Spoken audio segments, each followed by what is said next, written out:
Hey everybody, and welcome to the Dewbauchee party. And in this one we're going to be taking a close look at the new podium vehicle, the Dewbauchee Vagner. As always, we're going to be taking a look at its exterior, its interior, the way it's customized in Los Santos Customs, and ultimately the goal of this video is to tell you if it's worth it or not. And with that, let's start with the 360 on the vehicle while I give you some facts about it. First off, this vehicle, even though it was released in 2017, 6 years ago, it cost $1.5 million, which is one of the most expensive vehicles of its time. It can sit two people, as you can see. It's a two-door vehicle, and you can open both doors with this really cool way, and the engine bay, which is the hood, which is located in the back. Weird. Its real-world inspiration is the Aston Martin Valkyrie. And yeah, nothing bad I can say about it. It's really cool looking, and I'm really excited to drive it. And that's pretty much the exterior of it. Now let's jump in and look at how the insides of it look.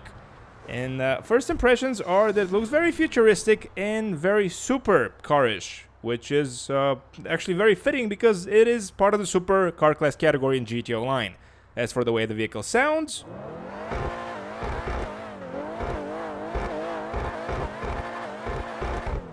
honestly, nothing special, but doesn't sound bad. And with that, let's do our scientific test basically to see what type of drivetrain we have here. And well, it appears to be a rear-wheel drive vehicle, just like the Valkyrie, I believe.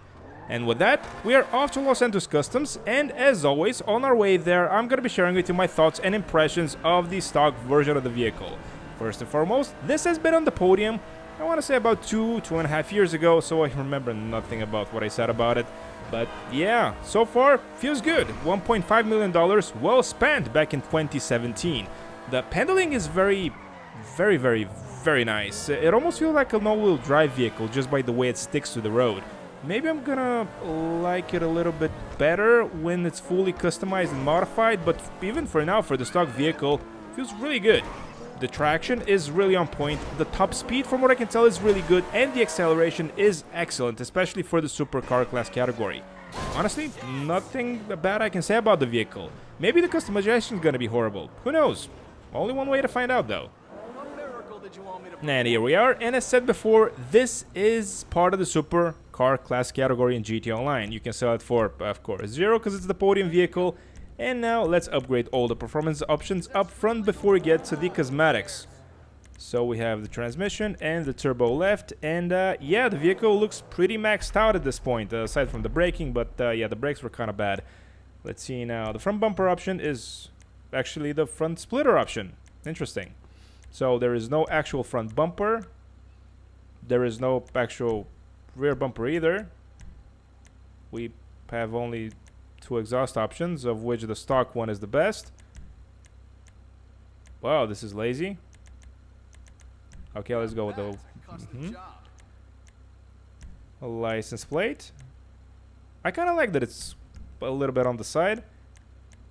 Wow, this vehicle has horrible customization. Let's see now. Spoiler, the only visual component of the vehicle that has any impact on the traction, or at least it should. This vehicle doesn't really have it. Weird. In any case, here are all the spoilers you can choose from, and I gotta say, all of them are completely ugly. And yeah, we got the standard spoiler as part of the package because this is the podium vehicle, but I don't really like that. So we're gonna be going with another one. Maybe this one. Am I overcompensating for something? Maybe. Who knows? Now let's see. We can slam the vehicle to the ground, and wow, that's the customization of it. I'm really curious to see. Yeah, see, this is before Rockstar actually smartened up and decided to not change the tint of the engine bay compartment when you change the tint of the windows. This is really lazy and really stupid in my opinion, and that's why we're gonna go with the none option, because I want to be able to see that beautiful engine in the back. So let's change the wheels, I guess, so we can at least have it somewhat customized. Go with the high-end rims, and oh, those look kind of like the stock ones. Of course, we're going to be respraying the wheels as well. Let's see what our design we can do. Let's make it like that. And it's time to respray the vehicle. And as always, I asked you guys, the viewers of the Dewbauchee party, in a poll a couple of days ago, what color do you want me to make the vehicle in the video you're watching right now. And for this week, 4th of July week, Well, we had 3 colors. Guess what they were? Red, white, and blue. And red won by a huge margin. So we're going to be making the Vagner red. And as always, thank you so much for everybody that voted on the poll. And hopefully you'll like what you see. And, ooh,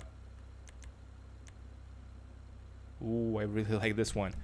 And yeah, let's see now. Something metallic or maybe matte for the secondary color, which is actually non-existent. Something that I'm noticing now, the Vagner doesn't really have side mirrors. Interesting.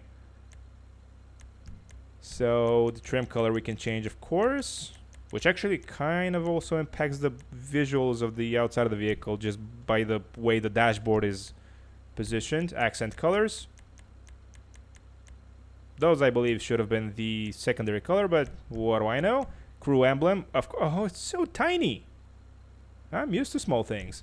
And with that, off to the streets we go. Oh, actually, one more thing. Let's just customize the wheel color as well. Maybe go with the yellow one to match the accent color. And off to the streets we go. And here we are in the sunshine. Well, somewhat sunshiny. And yeah, the Vagner, I gotta say, it looks pretty good, and the customization is really bad. So it's kind of a double-edged sword in the way the vehicle behaves. Well, it's still a rear-wheel drive vehicle, just to confirm. And yeah, I'm really let down by the customization of it. Ooh, but the performance definitely makes up for it. It still has this weird all-wheel drive feel the vehicle does. It just, I don't know how to explain it. It sticks to the road very, very nicely. It's very difficult to just fly off with this thing. Even though it's a rear-wheel drive vehicle and a very powerful at that. I really like how it handles. The brakes are... Yeah, the brakes are probably the worst part of the performance of the vehicle, but you can't have it all. Well, maybe you can, but definitely not with this one. The acceleration is very good. The top speed is very good, probably near the top of its class. And yeah, nothing really bad I can say about the performance of it. But the customization, woof, that was so lazy. And keep in mind that this vehicle was released in 2017, so we need to judge it from its time period. And yeah, even for its time period, it's kind of lazy, but it is what it is. Do I recommend getting this for $1.5 million? No, there are pretty much as good vehicles performance-wise for that kind of money, but in terms of customization, this vehicle just blows. But do I recommend getting it for free from the Lucky Wheel? Well, if you have the spare garage, whoops, I guess it's totally worth it. I am definitely going to be keeping this one, and I'm going to be probably positioning it right next to the old one I have. I have so many vehicles. In any case, I'm really curious to know what you guys think of the Vagner. Do you like it, hate it, are indifferent to it, or are you just had to purchase it and now you can get it from the Lucky Wheel and basically sell your existing one for profit and keep the free one? Let me know in the comment section down below. As always, thanks so much to everybody that voted on the poll. Thanks so much for watching, and I'll catch you all in the next one.